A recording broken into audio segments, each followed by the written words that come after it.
નમસ્કાર. પત્રકારોની જમાવટ સાથે હું છું દેવાંશી અને ગયું અઠવાડિયું એટલું બધું ચર્ચાસ્પદ રહ્યું છે. એટલા બધા નિર્ણયો દુનિયામાં ગઈકાલે જે ન્યૂઝ હોય એ કદાચ આજના દિવસ સુધીમાં સહેજ પણ રિલેવન્ટ ન રહે એટલી ઝડપથી ઘટનાઓ બદલાઈ રહી છે. અને એટલે લેટેસ્ટ અપડેટ પ્રધાનમંત્રીએ જે રીતે સૂચના આપી અને એ સિવાય નેધરલેન્ડ્સમાં પણ જે રીતે બોલ્યા એમણે એક સંભાવના વ્યક્ત કરી કે કોરોના કાળ પછી જે થયું અત્યારે જે થઈ રહ્યું છે બધું જોતા આપણે ગરીબીમાં ન ધકેલાઈ જઈએ, ફ્યુઅલ ઓછું વાપરવાનું, સોનું ન વાપરવાની અપીલ, રૂપિયાનું પડવું, આ બધી જ ઘટનાઓને એક સાથે સાંકળીને વિસ્તારથી સમજવી છે. વરિષ્ઠ પત્રકાર અજય ઉમટ આપને સ્ક્રીન પર દેખાઈ રહ્યા છે. સર, આપનું ખૂબ સ્વાગત છે. અને ધન્યવાદ દિવાળી. મારે તો સોનું તો નથી જ ખરીદવાનું, એટલે એમ પણ બહુ મોંઘું થઈ ગયું છે. એટલે વરુણ ગ્રોવરે સરસ કોમેડી કરી છે ને એમાં એણે એવું કહ્યું છે કે 80 કરોડ લોકો જ્યાં ઓલરેડી ફ્રી રાશન પર જીવતા હોય એ દેશમાં સોનું ન ખરીદવાની અપીલ આમ ભલે આંકડાની દ્રષ્ટિએ રેલેવન્ટ છે, પણ છતાંય બહુ જ મોટા ભાગના લોકોને વિષય સ્પર્શતો નથી. જે વિષય સ્પર્શે છે એ પેટ્રોલ ડીઝલનો છે. અને પહેલો પ્રશ્ન એ છે કે જેમ કે દેવેન્દ્ર ફડણવીસનો વિડીયો બહુ વાયરલ થયો કે એક દિવસે બાઇક લઈને ગયા, રીલ બનાવી, આપત્તિના અવસરમાં ફેરવ્યો, રીલ પર બહુ બધા વ્યૂઝ આવ્યા, હવે બીજા દિવસથી કોન્વોય લઈને બધાએ જવાનું શરૂ કરી દીધું છે.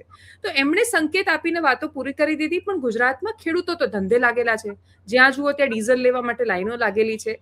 આ સ્થિતિમાં પ્રધાનમંત્રીની આ અપીલ અને નીચે જમીન પરની વાસ્તવિકતા શું ફરક પડશે?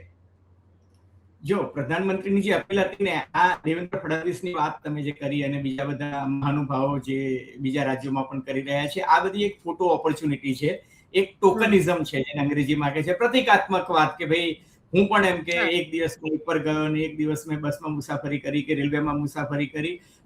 કોઈ નેતાથી આ કોન્વોય જે છે એ છૂટતો નથી. એટલે એ બધી વાતો તો માત્ર પોથીમાના રીંગણા જેવી છે. એટલે હકીકત એ છે, જો સોનાની જે વાત છે, વરુણ ગ્રોવરની કોમેડી એની જગ્યાએ છે. હકીકત એ છે કે આ જ રિક્વેસ્ટ જે છે વર્ષો પહેલા ચિદમ્બરમે પણ કરી હતી. એનું કારણ એ છે કે ભારત એક એવો દેશ છે કે જે 1% પણ સોનું જે છે એનું ઉત્પાદન કરતો નથી. બરાબર છે, પણ ભારતમાં સોનાની ડિમાન્ડ જે છે એ ખરેખર બહુ સાચી છે. અને ભયંકર ડિમાન્ડ જે છે ભારતમાં સોનું જે છે એ 99.9% જે છે એ સોનાની આયાત જ થાય છે. સિવાય કે તમે રિસાયકલિંગ કરતા હો, તમે તમારી જ્વેલરી જે છે એ અથવા તમારી પાસે લગડી પડી હોય એનું તમે રિસાયકલિંગ કરો તો અલગ વાત છે. બાકી સોનાનો ક્રેઝ ભારતમાં, ભારતીય મહિલાઓમાં, ભારતીય પુરુષોમાં છે અને છે એ હકીકત છે. અને અત્યારે જે ક્રાઇસિસ છે દેવાંશી, ઇકોનોમિકલી તમે જોવા જાઓ તો એ ક્રાઇસિસ જે છે ઇકોનોમિક પોઈન્ટ ઓફ વ્યૂથી એ છે કે આપણી પાસે વિદેશી હુંડિયામણ જે છે એ બચાવવાની એક કવાયત ચાલી રહી છે. તમે જુઓ કે રૂપિયો ગગડીને ઐતિહાસિક નીચે 96 અને 20 પૈસા સુધી આવી ગયો છે. હવે રૂપિયો જ્યારે આટલો તમારો ગગડી ગયો હોય અને તમારું જે ફોરેક્સ જે છે એ ફોરેક્સ તમારું દિન પ્રતિદિન ક્ષીણ થતું જતું હોય.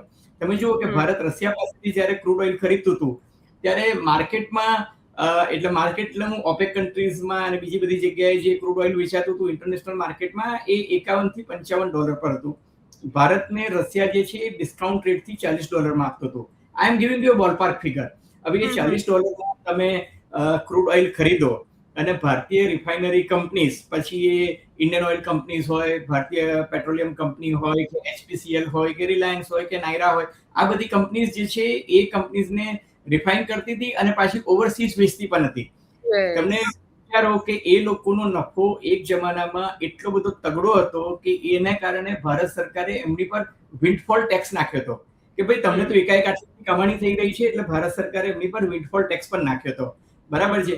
હવે પરિસ્થિતિ શું થઈ છે કે હવે ઇન્ટરનેશનલ માર્કેટમાં ક્રૂડ ઓઇલના પ્રાઇસ જે છે એ શ્રીમાન ડોનાલ્ડ ટ્રમ્પે જે આ યુદ્ધ ઇઝરાયલની સાથે રહીને જે ઈરાન પર આરંભ્યું છે અને એને કારણે જે હોર્મુઝની ખાડીમાં જે સંકટ સર્જાયું છે, જ્યાં હોર્મુઝની ખાડીમાંથી 20% ક્રૂડ ઓઇલ અને 25 થી 30% જેટલું એલપીજી, એલએનજી, યુરિયા, ફર્ટિલાઇઝર, જેના પર આપણે બધા આધાર રાખીએ છીએ, નાઇટ્રોજન છે કે હિલિયમ છે, આ બધી વસ્તુઓ જે છે એ ત્યાંથી પસાર થાય છે. એને કારણે જે વૈશ્વિક કટોકટી સર્જાઈ છે એનાથી માત્ર ભારતમાં નહીં, ઇવન અમેરિકામાં કે જ્યાં $2.50 તમને 1 ગેલન પેટ્રોલ મળતું હતું, ગેસોલિન એ લોકો કહે છે, એ હવે $4.5 થી $4.5 થઈ ગયું છે. એટલે આ વૈશ્વિક પેલું થયું છે.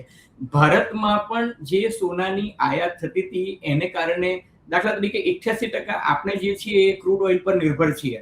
આપણે ત્યાં કઈ, જેમ મોદી સાહેબે કહ્યું કે પેટ્રોલ અને ડીઝલના કુવાઓ તો છે નહીં, ક્રૂડ ઓઇલના કુવાઓ છે નહીં, જે છે એ મર્યાદિત છે. ઓએનજીસી જે પ્રોડ્યુસ કરે છે એનાથી આગળ આપણી પાસે કંઈ છે નહીં. એટલે એ જે વાત હતી એ વિદેશી હુંડિયામણ બચાવવા પૂરતી હતી, પરંતુ એને યોગ્ય પરિપ્રેક્ષ્યમાં ના મૂકી શકાય, એ એક હકીકત છે. પણ વસ્તુસ્થિતિ એ છે કે પેલું કહે છે ને કે લગેગી આગ સહેંગે સભી ગજબ મેં. હા, એના જેવું છે. એટલે ઈરાનમાં જે આગ લાગાડી છે અમેરિકા અને ઇઝરાયલે, એનાથી આખી દુનિયા જે છે એ દાઝી રહી છે અને ક્રૂડ ઓઇલ જે છે એ ભડકે બળી રહ્યું છે. હવે તમે જુઓ એ લોકો ત્યાં સટ્ટો કરે છે, શું કરે છે સમજાતું જ નથી. ત્યાં તો ઇનસાઇડર ટ્રેડિંગના આક્ષેપો થઈ રહ્યા છે કે ટ્રમ્પ સાહેબે કેટલા રૂપિયા બનાવ્યા અને શું થઈ રહ્યું છે. એટલે આપણે એ બધી ચર્ચામાં ન પડીએ તો પણ એક વસ્તુ ચોક્કસ છે દેવાંશી, કે મોંઘવારી આવશે ને આવશે જ. એટલે તમે જુઓ કે હું એવું માનું છું કે પેટ્રોલ ડીઝલના આજે ભાવમાં થોડોક વધારો આવ્યો છે, બરાબર છે. એટલે પેટ્રોલ અને ડીઝલના ભાવમાં જે વધારો આવ્યો, અને આ તો 5 રાજ્યોની ચૂંટણી ના આવી હોત તો કદાચ પેટ્રોલ અને ડીઝલના ભાવ થોડાક વહેલા વધ્યા હોત. પણ રાજકીય પક્ષો છે એ ચૂંટણીના કારણે સેન્ટિમેન્ટ ના બગડે એટલા માટે પેટ્રોલ ડીઝલના ભાવ જે તે વખતે ન વધાર્યા. ચૂંટણી પતી, શપથવિધિઓ થઈ ગઈ, એ પછી વધી. પરંતુ તમે જુઓ કે આની જે એક આખું ચેઇન રિએક્શન જે આવશે, ચેઇન રિએક્શન એ આવશે કે એવિએશન ઇન્ડસ્ટ્રીઝ, તમે જુઓ કે એવિએશન ઇન્ડસ્ટ્રીઝ તો ગઈ અને એમને કીધું કે ભાઈ અમને તો આ ભાવમાં એરલાઇન્સ ચલાવવી પાલવે તેમ નથી. એટલે એરલાઇન્સમાં તમે જુઓ તો 30 થી 45% જેટલો ભાવ વધારો જે છે એરલાઇન્સમાં થઈ ગયો છે. તમે અમદાવાદથી બેંગ્લોર કે અમદાવાદથી ચેન્નઈ કે અમદાવાદથી ગોવાની ટિકિટ તમે જુઓ, મુંબઈના ભાવ એટલા વધારે છે. Very true. એક જમાનામાં દેવાંશી આપણે 1800 રૂપિયામાં અહીંથી મુંબઈની લેટ નાઇટ કે અર્લી મોર્નિંગની ફ્લાઇટ લઈ લેતા હતા, બરાબર છે કે નહીં? 3500 રૂપિયામાં રાઉન્ડ ટિકિટ આવી જતી હતી. હવે એની પાછળ બિંદુ ઉમેરવું પડે છે કે 35,000 રૂપિયામાં એ મેળ નહીં પડે. કહેવાનું તાત્પર્ય એ છે કે આ જે કંઈ થઈ રહ્યું છે ને એનાથી જે ગ્લોબલ ક્રાઇસિસ આવશે. અમેરિકાની પણ ફાઇનાન્શિયલ સ્થિતિ ખરાબ થઈ છે, ત્યાં પણ બોન્ડ yieldપર અસર થઈ છે. ત્યાં પણ તમે જુઓ તો ત્યાં પણ વ્યાજ દર જે ઘટાડવાની વાત કરતા હતા અને જેને કારણે એમને પેલા ફેડરલ બેંકના ચેરમેન જે છે એને કાઢી મૂક્યા હતા. હવે જે નવા ચેરમેન આવ્યા છે એની પાસે પણ વ્યાજ દર વધાર્યા સિવાય કોઈ વિકલ્પ નહીં રહે. અમેરિકામાં પણ ફુગાવો વધ્યો છે, અમેરિકામાં પણ મોંઘવારી વધી છે, અને ભારતમાં તો વધવાની જ છે. અને આ આખું જે ચેઇન રિએક્શન આવવાનું છે ને એની મને સૌથી વધારે ચિંતા શું છે? દાખલા તરીકે તમે કોમર્શિયલ ગેસમાં ભાવ વધારો કર્યો, તમે સીએનજીમાં કર્યો, તમે પેટ્રોલમાં કર્યો, તમે ડીઝલમાં કર્યો. હવે તમે સોની બજાર એની એક આખી જે સાયકલ વધશે એને કારણે લગભગ 20 થી 25% અસર જે છે ટ્રાન્સપોર્ટેશન ઇન્ડસ્ટ્રીઝથી માંડીને બીજી બધી જ ઇન્ડસ્ટ્રીઝમાં આવશે. કન્ઝ્યુમર ગુડ્સ પર આવશે, લોજિસ્ટિક પર આવશે. ઝોમેટો વાળાએ સર્વિસના ભાવ વધારી દીધા. ઝોમેટો વાળાએ 5 કલાક માટે સ્ટ્રાઇક પાડી હતી રવિવારના દિવસે, અને પછી એમને કહ્યું કે અમને અમારો ડિલિવરી ચાર્જ જે છે એ વધારી આપો. એટલે દરેક વસ્તુ જે છે સામાન્ય માણસ પેલું કહે છે ને, છેલ્લે તો સગડો ભાર કન્યાની કેડે જ આવવાનો છે. એટલે મને અને તમને જે સામાન્ય માણસ છે, જે એન્ડ યુઝર છે, એના પર જ આ બધી અસર આવવાની છે. એટલે સ્થિતિ તો ખરેખર બહુ જ ખરાબ છે. અને વડાપ્રધાન નરેન્દ્ર મોદીએ પણ કહ્યું છે કે ભાઈ સ્થિતિ જે છે એ ખરાબ આવવાની છે, અને આપણે કોરોના કાળ તરફ ફરી પાછા જઈ રહ્યા છીએ. એ મતલબનું એમને જે વાત કરી છે એ સંકેત જે છે એ વાસ્તવિકતાથી વિપરીત તો નથી જ. એટલે મને એવું લાગે છે કે હવે તમે જુઓ, તમે જેમ કહ્યું ને શરૂઆતમાં તમારું જે ઓપનિંગ સ્ટેટમેન્ટ હતું કે પડે કેલિડોસ્કોપની માફક જે છે એ ચિત્રો બદલાઈ રહ્યા છે દેવાંશી. કાલે રાત્રે 2 વાગે જ્યારે હું સૂતો હતો અને ત્યારે મને એમ થયું કે ચલો ભાઈ છાપું પતી ગયું, ચેનલ પતી ગઈ, આ બધું જોયું. અને ત્યારે તો ડોનાલ્ડ ટ્રમ્પ એવું હતું કે આજે એટલે કે મંગળવારની રાત્રે ઈરાન પર હુમલો થવાનો હતો. એટલે સવારે જે $111 પર ક્રૂડ ઓઇલ હતું, જે ઘટીને 106, 107 પર આવ્યું હતું, ફરી પાછું રાતના $111, $112 પર પહોંચી ગયું. અમેરિકાના જે શેર બજાર હતા, ડાઉ જોન્સ છે, સ્ટેન્ડર્ડ એન્ડ પુઅર્સ છે કે નાસ્ડેક જે છે, એ તમે જુઓ કે છેલ્લા 1.5 મહિનાથી સેમિકન્ડક્ટરને કારણે 12% થી 20% ઊંચાઈ પર હતા. એ બધા કાલે ઘટીને 1.5%, 2% પર ડાઉન થઈ ગયા હતા. હવે આજે સવારે ડોનાલ્ડ ટ્રમ્પ આપણા ભારતીય સમય પ્રમાણે ત્યાં લેટ ઇવનિંગ એમને એવું કીધું કે મને એમ કે સાઉદી અરેબિયાના પ્રિન્સ અને એમ કે કુવૈત અને કતાર ને યુએઈના એમ કે જે શેખ છે એ લોકો બધા વિનંતી કરી રહ્યા છે કે ઈરાન એમ કે ગંભીરતાથી હવે આપણી મંત્રણાને આગળ વધારી રહ્યું છે, એટલે કે તમે મંગળવાર રાત્રે હુમલો ના કરતા. હવે મને સમજાવો દેવાંશી કે શું ઈરાન, તમને યાદ હોય તો આપણે લગભગ માર્ચ મહિનામાં કહ્યું હતું કે ઈરાન ઝૂકેગા નહીં. આજે ઈરાન જે છે એ ઝૂકવાની પોઝિશનમાં છે જ નહીં. તમે એવું માનો છો કે ઈરાન પોતાની કન્ડિશન્સ જે છે એ કન્ડિશન્સ કોઈ બદલી દેવાનું છે? ઈરાન એવું કહેશે કે હું ન્યુક્લિયર પ્રોજેક્ટ પડતો મૂકીશ? ઈરાન શું એવું કહેવાનું છે કે હું હોર્મુઝની ખાડી પરથી મારો અધિકાર જવા દઈશ? શું ઈરાન એવું કહેવાનું છે કે ભાઈ મારી ફ્રીઝ કરેલી સંપત્તિ છે તમે ના આપતા? ઈરાને તો જે ગઈકાલે રાત્રે પ્રપોઝલ આપી એમાં એને કોઈ બાંધછોડ કરી જ નથી. ટૂંકમાં ડોનાલ્ડ ટ્રમ્પ તારીખ પે તારીખ આ તારીખે હુમલો કરીશ ને પેલી તારીખે હુમલો કરીશ ને હવે તો ખરેખર કરીશ, એ ડોનાલ્ડ ટ્રમ્પ કહી રહ્યા છે. ઈરાન તો કઈ બોલતું જ નથી. એનું કારણ એ છે કે ઈરાન જે છે ચીન અને રશિયાના ખીલે કૂદી રહ્યું છે અને એ આશ્વસ્ત છે કે અમેરિકાની તાકાત નથી કે જે પહેલા રાઉન્ડમાં જે હુમલો થઈ ગયો એ થઈ ગયો. હવે એટલે તમે જુઓ કે ચીનમાં જ્યારે ગયા હતા ડોનાલ્ડ ટ્રમ્પે અને સી જિનપિંગે ભાષામાં શું કીધું કે યુદ્ધ જે છે એનાથી કોઈ વસ્તુનો અંત આવવાનો નથી. મોદી સાહેબે એ જ વાત નોર્વેમાં અને સ્વીડનમાં કે ભાઈ યુદ્ધથી કશું હાંસલ, તો હવે યુદ્ધથી જો હાંસલ થવાનું જ નથી તો સંવાદ કરો. અને સંવાદમાં તો પછી તમારે આમને સામને સમજૂતી કરવી પડે, બેસીને વાત કરવી પડે, મંત્રણા કરવી પડે. તમે એવું કહી દો કે મેં તમને આ 14 મુદ્દાના પોઈન્ટ આપે એ તમે સ્વીકારી લો તો પછી એક પક્ષે થઈ ગયું ને. એટલે ઈરાન જે છે એ કહે છે ભાઈ અમને અમેરિકાની વાત પર ભરોસો જ નથી. અને આપણે છે ને દેવાંશી ગ્લોબલાઇઝેશનના જમાનામાં જીવી રહ્યા છીએ. એટલે પહેલા એવું કહેવાતું હતું, સામ્યવાદીઓ માટે મજાક કરતા હતા કે ભાઈ રશિયામાં જો વરસાદ પડે કે ચીનમાં વરસાદ પડે તો ભારતીય સામ્યવાદીઓ અહીંયા છત્રી ખોલે છે. હકીકતમાં એ થયું છે કે વૈશ્વિકીકરણને કારણે તમે જુઓ કે ક્રૂડ ઓઇલના ભાવ વધે તો આપણા શેર બજાર પર એની અસર થાય છે, આપણા પેટ્રોલ ડીઝલ પ્રાઇસ દરેક વસ્તુ પર એની અસર થાય છે. એટલે now we are part of globalization અને દરેક વસ્તુ પર એની અસર થાય છે. આપણે સાહેબ શા માટે કીધું કે ફર્ટિલાઇઝર જે છે એ હવે મોંઘું થવાનું છે, એટલે હવે તમે ઓર્ગેનિક ઉગાડો, ઓર્ગેનિક ખાઓ, તેલ ઓછું કરો, કારણ કે આ બધી વસ્તુ આયાત અને નિકાસ પર નિર્ભર હતી. એટલે વાત તો સાચી છે, વાસ્તવિકતા આપણે સ્વીકારવી પડશે. હું તમને કહું કે આવનારા દિવસો સૌથી કપરા હશે. મને એવું લાગે છે કે 2020માં જે કોરોનાનો જે પહેલો કાળ આવ્યો, પ્રથમ તબક્કો, એ સ્થિતિમાં જો કદાચ આપણે આગામી 3 મહિનામાં ન પહોંચીએ એવી જ આપણે પ્રાર્થના ભગવાનને કરવી રહી, જો આ યુદ્ધ નહીં અટકે તો. એક્ઝેક્ટલી. એટલે કેમ કે અમેરિકાને અતિશય ઉતાવળ છે ડોનાલ્ડ ટ્રમ્પની, કેમ કે એમણે પોતાના દેશમાં સ્થિતિઓ સુધારવી છે. શી જિનપિંગ જે એકદમ કડક દેખાયા, એટલે કે એ સહેજ પણ ઝૂકવાના મોડમાં કે કોમ્પ્રોમાઇઝના મોડમાં કે સહેજ પણ સોફ્ટ પણ પડવાની સ્થિતિમાં નથી. અને ઓબ્વિયસલી ચીન શું કામ એ સ્થિતિમાં હોય, કેમ કે ચીન હવે એ ક્ષમતા પર પહોંચી ગયું છે કે જે એને કોઈ ફરક નથી પડતો. એટલે ડોનાલ્ડ ટ્રમ્પ ઇવન એ બહુ બધા જે એમના સાંકેતિક જે હાથ ન મિલાવવા બહુ બધા લોકોની સાથે, એ બધી જે તસવીરો દેખાઈ, બોડી લેંગ્વેજ જે દેખાઈ, એ બતાવે છે કે ચીન એકદમ મજબૂત છે, ઈરાનને કોઈ ઉતાવળ નથી. હા સર. એટલે કહું છું ને કે પેલું જગજીતસિંહની ફેમસ ગઝલ છે ને કે ઇધર તો જલ્દી જલ્દી હે, એટલે ટ્રમ્પ માટે જલ્દી જલ્દી હે, અને આ જે કહે છે આહિસ્તા આહિસ્તા. એટલે ઈરાનને કોઈ ઉતાવળ નથી. અને હું તમને કહું કે ડોનાલ્ડ ટ્રમ્પ જે આમાં એવું છે ને કે આ મંત્રણા તો સાચા શબ્દોમાં કહીએ તો નિષ્ફળ જ ગઈ હતી ડોનાલ્ડ ટ્રમ્પ અને સી જિનપિંગ વચ્ચે. કારણ કે કોઈ પણ મંત્રણા થાય શિખર પરિષદ તો એના અંતે એક જોઈન્ટ સ્ટેટમેન્ટ આવતું હોય છે. આ કિસ્સામાં જોઈન્ટ સ્ટેટમેન્ટ આવ્યું નહીં. અમેરિકાએ કીધું કે it was a fantastic meeting, fantastic visit, અને એમ કે બોઈંગ એમ કે 750 ખરીદવાની વાત હતી, એમાંથી 200 પર આવી ગયા. ચીને કીધું કે અમે એવી કોઈ વાત જ કરી નથી. એનવીડિયાની ચિપ્સ જે હતી H200 જે ખરીદવાની વાત હતી એના અંગે ચીને કોઈ કમિટમેન્ટ આપ્યું નથી. તો અમેરિકાના 2 ડઝન જેટલા ઉદ્યોગપતિઓનું ડેલિગેશન લઈને તમે ચીનમાં ગયા અને ભોગે જઈને હીરો પાછો ફર્યો એના જેવો ઘાટ થયો. તમે મને બતાવો કે કઈ નક્કર ડીલ થઈ. આજે વડાપ્રધાન નરેન્દ્ર મોદી સ્વીડન જાય છે કે નોર્વે જાય છે કે યુએઈ જાય છે તો આપણને 5 ડીલ થઈ યુનાઇટેડ અરબ અમીરાત સાથે કે ભાઈ આપણે ડિફેન્સમાં એકબીજાને મદદ કરીશું, કે રૂપિયામાં કરીશું, કે સ્ટોરેજ કેપેસિટી વધશે, કે વાડીનારના બંદર પર આપણને શિપ મેકિંગ કે બ્રેકિંગ કે શિપ રિપેરિંગ યાર્ડ જે છે એના માટેની શરૂઆત થશે. કેબિનેટ એના માટે ખર્ચા કરે છે.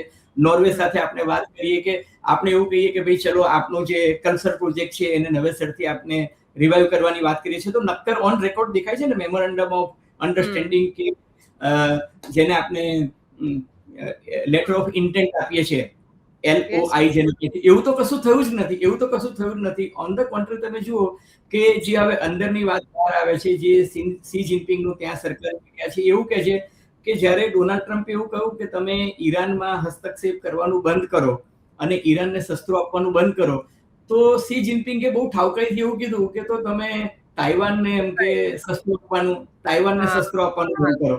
હવે જ્યારે ડોનાલ્ડ ટ્રમ્પે એવું કીધું કે તાઇવાન સાથે તો અમારો કે 1979 નો એમ કે તાઇવાન રિલેશન એક્ટ છે અને તાઇવાન રિલેશન એક્ટ હેઠળ અમારે એમને આપવા પડે શસ્ત્રો, અને $25 અબજ શસ્ત્રો આપવાનું કમિટમેન્ટ અમેરિકાએ ઓફિશિયલી આપ્યું છે. $14 અબજ ગયા વર્ષે, $11 અબજ આ વર્ષે. હવે તાઇવાનની સંસદે તો એક બજેટ પસાર કરીને $25 અબજ અમેરિકાને આપવાનું નક્કી કરી નાખ્યું. ચીન જે છે એ ટોટાલિટેરિયન એટલે કે એક સરમુખત્યારશાહી અથવા તો સામ્યવાદી દેશ છે જ્યાંથી કોઈ દસ્તાવેજ બહાર આવતા નથી. અમેરિકામાં તો દરેક વસ્તુ બ્લેક એન્ડ વ્હાઇટ ટ્રાન્સપરન્ટ તમને દેખાય છે એફસ્ટીન ફાઇલની માફક. વહેલી કે મોડી ખબર તો પડે છે તમને. તો ત્યાંથી તો સીધું ખબર પડી ગઈ કે ભાઈ આ F-15 આપવાના છે ને F-35 આપવાના છે ને થર્ડ મિસાઇલ આપવાના છે, એ બધી વસ્તુ તો આવી ગઈ. હવે ડોનાલ્ડ ટ્રમ્પ ત્યાંથી પાછી પાની કરી શકે એમ છે નહીં. એટલે એ શું કહી શકે આને? એને પૂછ્યું કે ઈરાન યુદ્ધ અંગે તમે શું માનો છો? તો શી જિનપિંગે કહ્યું કે તમે આ યુદ્ધની શરૂઆત કરી એ જ બહુ ખોટું હતું. હવે આ પેલો શરૂઆતથી જ એને તોડી પાડે જો ડોનાલ્ડ ટ્રમ્પને કે તમે યુદ્ધની શરૂઆત કરી એ જ ખોટું હતું. તો ડોનાલ્ડ ટ્રમ્પ આગળ શું આર્ગ્યુમેન્ટ કરી શકે? એટલે શું છે, ચીન સાથે તમે આર્ગ્યુમેન્ટમાં જીતી શકો એમ નથી. અને ડોનાલ્ડ ટ્રમ્પ છે ને એ બહુ અધીરા, ઉતાવળિયા અને બહાવરા છે. જ્યારે ચીન જે છે ને એ બહુ ઠંડે કલેજે હોમવર્ક કરીને વાત કરે છે. એટલે એવો એક પણ મુદ્દો નતો કે જેમાં ટ્રમ્પ જે છે એની ઉપર સરસાઈ કરી ગયા હોય. સામાન્ય રીતે મહેનત કરીને જવું જોઈએ, પણ તમે એમને એમ હાય વેરી ગુડ આમ તેમ એવા નથી ચાલતું. એટલે તમે જુઓ કે ચીન, અને હવે તમે જુઓ કે શી જિનપિંગને મળવા માટે પુતિન જે છે એ બેઇજિંગ જઈ રહ્યા છે. હવે પુતિન અને આ બેઇજિંગ જઈ રહ્યા હોય અને એ વખતે તમે જુઓ કે અમેરિકાના રાષ્ટ્રપ્રમુખ બેઇજિંગની ફ્લાઇટ પકડે એ પહેલા તમે કહી દો કે these are the 4 red lines. આ 4 લક્ષ્મણ રેખા છે, એને ઉવેખ્યા વગર જ વાત કરવાની. તમારે તાઇવાન વિશે આડું નહીં બોલવાનું, હ્યુમન રાઇટ્સ ચાઇનામાં કેવા છે એના વિશે નહીં બોલવાનું, તમારે એમ કે ચીનમાં એમ કે ડેમોક્રેટિક સિસ્ટમ નથી એના વિશે નહીં. એટલે ડૂઝ અને ડોન્ટ્સ એને પહેલાથી જ નક્કી કરી નાખ્યા હતા. એટલે અને બીજું ટ્રસ્ટ ડેફિસિટ જેને કહો ને, એકબીજા પર વિશ્વાસનો કેટલો અભાવ છે. દેવાંશી તમે વિચારો કે બધાને મોબાઈલ ફોન જે છે, કોઈ પણ મોબાઈલ ફોન, કોઈ પણ ઇલેક્ટ્રોનિક આઇટમ લઈને કે તમારે ચીનમાં નહીં પ્રવેશવાનું, બધાને બર્નર મોબાઈલ ફોન્સ આપ્યા હતા. અને જેવા એરપોર્ટ પર આવ્યા તે એરપોર્ટ હોલમાં બેસતા પહેલા બધાએ પોતપોતાને જે કંઈ ગિફ્ટ આપી હતી એ બધી ગિફ્ટ જે છે એ લોકોએ એરફોર્સ વનની આગળ જે એક ડસ્ટબિન મૂક્યું હતું એમાં નાખી દીધું. હવે આ આમ જોવા જઈએ તો એકબીજાનું અપમાન સમાન જ છે. એનો અર્થ એ પણ છે કે તમને એકબીજા પર વિશ્વાસ નથી તો શું કામ તમે ધંધો કરવા જાઓ છો? એનું કારણ એ છે કે તમે ચીનને અંડર એસ્ટિમેટ કરી શકતા નથી. અને તમે જુઓ કે એને એક શબ્દ જે વાપર્યો હતો, એને કહ્યું હતું સુસાઇડાઇસ ટ્રેપ. એ જે શબ્દ જે છે બધાએ ગૂગલમાં શોધવો પડ્યો કે આ શબ્દનો અર્થ શું છે. એને એવું કીધું કે એથેન્સ અને સ્પાર્ટા વચ્ચે જ્યારે એમ કે સ્થિતિ લાગી કે સ્પાર્ટા કરતા એથેન્સ જે છે એક રાઇઝિંગ પાવર તરીકે આગળ આવ્યું, તો સ્પાર્ટા જે છે એને એવું લાગતું હતું કે આ કદાચ મને ઓવરટેક કરશે. એટલે કે જ્યારે સંઘર્ષ થાય ત્યારે એમ કે યુદ્ધમાં પરિણમી શકે છે. એનો ઉલ્લેખ કરી દીધો કે તમે તાઇવાનમાં જો હસ્તક્ષેપ કરશો કે દરમિયાનગીરી કરશો તો હવે યુદ્ધ થવાના એંધાણ છે. એટલે ડોનાલ્ડ ટ્રમ્પને કેવું પડ્યું કે તમે એવું માનો છો કે હું વોશિંગ્ટનથી 9500 માઇલ દૂર તાઇવાનને બચાવવા માટે યુદ્ધ કરીશ. એટલે એ બધી રાઇડરો તો આવી ગઈ, પણ ચીને પોતાનું ધાર્યું કર્યું અને ડોનાલ્ડ ટ્રમ્પ પોતાનું કશું જ ન કરાવી શકે. એટલે હવે પરિસ્થિતિ એ છે કે ડોનાલ્ડ ટ્રમ્પ કૂણા પડી ગયા છે અને કૂણા પડીને એ આ યુદ્ધમાંથી નીકળવા માંગે છે. દેવાંશી, ન્યુયોર્ક ટાઈમ્સનો ગઈકાલનો મારો તમારો સર્વે નથી, ન્યુયોર્ક ટાઈમ્સનો સર્વે એવું કહે છે કે અમેરિકાની 64% પબ્લિક એવું કહે છે કે ડોનાલ્ડ ટ્રમ્પે જે યુદ્ધ શરૂ કર્યું એ નિર્ણય યોગ્ય નહોતો. 30% લોકો એ નિર્ણયને સમર્થન આપે છે અને 6% લોકો કોઈ પણ પ્રકારની ટીકા ટિપ્પણી કરવાનું ટાળે છે. એનો અર્થ એ કે માત્ર 30% લોકો જે છે એ સમર્થન આપે છે. હવે ડોનાલ્ડ ટ્રમ્પને ત્યાં નવેમ્બરમાં રિપબ્લિકન પાર્ટીની મિડ ટર્મ ચૂંટણી છે. એમાં જો એમની પાર્ટી હારે તો પાર્ટીને તો નુકસાન થશે, ખુદ ડોનાલ્ડ ટ્રમ્પની હાલત ખરાબ થશે. એમની સામે ઇમ્પીચમેન્ટ આવી શકે છે, એ લેમ ડક પ્રેસિડેન્ટ બની શકશે, કારણ કે એ પછી કોઈ ત્યાં કશું કરી જ નહીં શકે. જે ડોનાલ્ડ ટ્રમ્પ દુનિયાભરને ટ્રેડ અને ટેરિફના નામે ધમકી આપતા હતા ભારત સહિત ચીનને કે 100% ટેરિફ નાખીશ ને 400% ટેરિફ નાખીશ ને 500% ટેરિફ નાખીશ. આજે એની પાસે ટેરિફનું જે વેપન હતું એ તો બૂઠું થઈ ગયું. એને કહ્યું કે ત્યાંની સુપ્રીમ કોર્ટે, ફેડરલ કોર્ટે ડોનાલ્ડ ટ્રમ્પની જે પોલિસી હતી ટ્રેડ અને ટેરિફ જે ઇમ્પોઝ કરવાની એને રદબાતલ કરી નાખી. એટલું જ નહીં, એને ત્યારબાદ જે 10% ટેરિફ પણ નાખ્યું એને પણ એમને રદબાતલ કરી નાખ્યું. એટલે અમેરિકાને તો અત્યારે વળતર ચૂકવવાનો વારો આવ્યો છે. અને અમેરિકાની જ આર્થિક હાલત એવી છે, તમે આજના જે અમેરિકામાં ડેટા પબ્લિશ થાય છે અને એ ડેટા સાચા હોય છે મોટે ભાગે. એ ડેટામાં એને લખ્યું છે કે અમેરિકાનું જે જીડીપી છે ને એના કરતાં એનું ડેટ જે છે એ વધી ગયું છે. એટલે અમેરિકા માત્ર છાપ્યા કરે એનાથી કશું થવાનું નથી. ડોલર જે છે એનું ડિવેલ્યુએશન થશે, આજે નહીં તો કાલે થશે. અને જે રીતના ચીન, રશિયા અને હવે ઈરાન અને બાકીના જે દેશો જે છે એ ડી-ડોલરાઇઝેશનની તરફ આગળ Exactly. વધી રહ્યા છે. એ જોતા ડોલર જે છે એ ડોલર જે એટલો સ્ટ્રોંગ નથી. તમે જુઓ કે હમ. ડોનાલ્ડ ટ્રમ્પને ઘર આંગણે ઘણા બધા પ્રોબ્લેમ્સ છે અને એની અસર જે છે એ ભારતમાં પણ થવાની છે. હા, એક્ઝેક્ટલી. અત્યાર સુધી પેલું ડોલરો છાપે રાખ્યા અને ચલાવે રાખ્યું એ જે સ્થિતિનું નિર્માણ અત્યાર સુધી યુએસ કરતું હતું, એટલે ડોલરની જે દાદાગીરી અથવા એક સંદર્ભે ગુંડાગર્દી જે હતી આખી દુનિયામાં, એ ધીરે ધીરે તો ખાસી ઓછી થઈ ગઈ છે. છેલ્લો પ્રશ્ન સર, કે આની આ સ્થિતિઓ ચાલુ રહે, હજુ તો ઈરાનનું શું થશે ને ત્યાંથી સ્ટેટ ઓફ હોર્મુઝનું શું થશે ઠેકાણું નથી, અને એમાં ચીન અને રશિયા પણ જે રીતે અમેરિકાની સામે પડ્યા છે, ભારતનું સ્ટેન્ડ હજી બહુ ક્લિયર પહેલા દિવસથી નથી, બદલાયા કરે છે. શું આપણે ખરેખર આવનારા સમયમાં લોકડાઉન અથવા ઓફિશિયલ લોકડાઉન નહીં, પણ એના જેવી જ સ્થિતિ, કેમ કે વર્ક ફ્રોમ હોમ, કે ફ્યુઅલ ઓછું વાપરો, પેટ્રોલ પંપ પર ઓલરેડી 1-2 દિવસ તો એવા આવ્યા ઘણી બધી જગ્યાએ જ્યાં 1000નું જ મળશે કે 2000નું જ મળશે એવી સ્થિતિ થઈ. તો જો આ બધી સ્થિતિઓ નથી સુધરતી, તો આપણે ખરેખર કપરી સ્થિતિ તરફ આગળ વધી રહ્યા છીએ. જો હું એવું નથી માનતો કે આપણે લોકડાઉન તરફ જઈશું, પણ હા, કરકસર તો કરવી જ પડશે. કરકસર કરવી જ પડશે. અને કંજુસાઈ અને કરકસરમાં એક તફાવત છે બંને શબ્દો વચ્ચે. એટલે તમારે જે છે એ પેલું કે છે ને, ટીપે ટીપે સરોવર ભરાય, એના જેવી વાત છે. એટલે મને એવું લાગે છે કે આપણે સૌએ કરકસર કરવી પડશે, કારણ કે આવનારા દિવસોમાં મોંઘવારી વધશે. અનાજ, તમે જુઓ કે પરિસ્થિતિ એવી છે કે ભારત જે ફળોની નિકાસ કરતું હતું, દાખલા તરીકે, કે જે અનાજની નિકાસ કરતું હતું એની કરવાની સ્થિતિમાં નથી, અને જે વસ્તુની આપણે આયાત કરતા હતા એ લાવવાની સ્થિતિમાં પણ નથી. એટલે થયું છે શું, દાખલા તરીકે આ સિઝનમાં આપણી મેંગોઝ જે છે એ વિદેશમાં જતી હતી. અત્યારે દિવાળથી કન્ટેનર જ નથી મળતા તમને. કન્ટેનર નથી મળતા. તમે જુઓ તો એર કાર્ગો જે છે, એર કાર્ગોના ભાવ વધી ગયા. તમારી ઘાટ કરતા ઘડામણ વધી ગયું.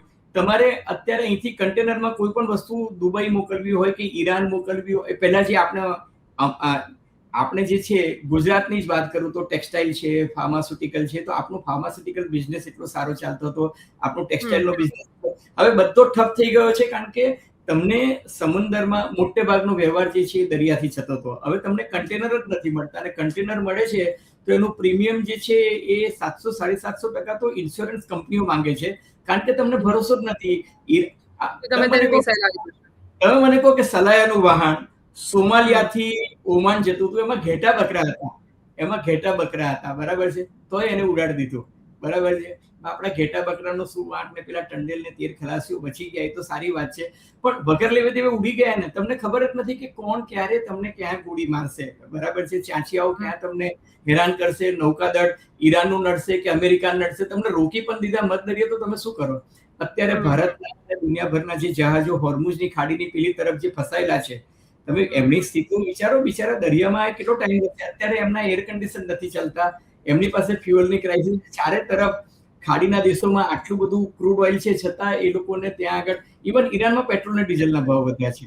હકીકત એ છે કે તમે જુઓ કે જેટલું એમની પાસે જે ગુડ્સ હતું, જે પેરિસેબલ ગુડ્સ હતું, જેને એસીમાં એ લોકો કન્ટેનરમાં સાચવતા હતા, એસી બંધ કરી દેવા પડ્યા છે એ લોકોને. એટલે સ્થિતિ દિવાનસી ખરેખર બહુ જ ખરાબ છે અને ગંભીરતાથી લેવી જોઈએ. બીજું કે આપણે ત્યાં જે રીતના બેરોજગારી વધી રહી છે, મોંઘવારી વધી રહી છે, ગરીબો વધુ ગરીબ બની રહ્યા છે, પરચેસિંગ પાવર જે છે તમારો એ ક્ષીણ થઈ રહ્યો છે, દિન પ્રતિદિન ઘટી રહ્યો છે, ડોલર જે છે સામે આપણો રૂપિયો ઘસાઈ રહ્યો છે. એટલે પરિસ્થિતિ તો ખરેખર કપરી જ છે દેવાંશી, એમાં કોઈ જ બેમત નથી. બિલકુલ. આપણે હા, એટલે વાત સાચી. આપણે તો એક્ચ્યુઅલી પ્રાર્થના સિવાય કશું જ નથી કરી શકતા. Thank you so much for joining us, sir. Thank you.